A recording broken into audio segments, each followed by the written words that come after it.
তামিল সিনেমার জনপ্রিয় অভিনেতা তামিলাগা ভেট্রি কাজাগমের প্রতিষ্ঠাতা থালাপতি বিজয়ের বিরুদ্ধে মামলা দায়ের হয়েছে। পেররামবালুর থানায় এই মামলা দায়ের করেছেন শরৎ কুমার নামের এক ব্যক্তি।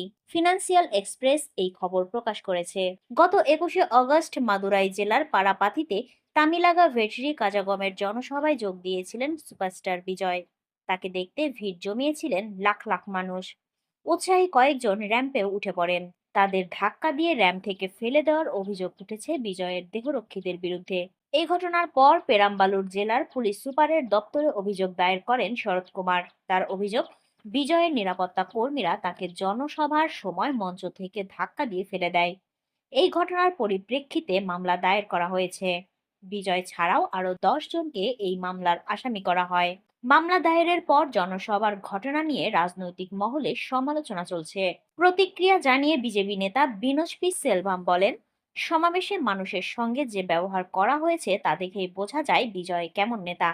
তবে এই নিয়ে এখনো আনুষ্ঠানিক কোনো বক্তব্য দেননি বিজয় কিংবা তার রাজনৈতিক দল।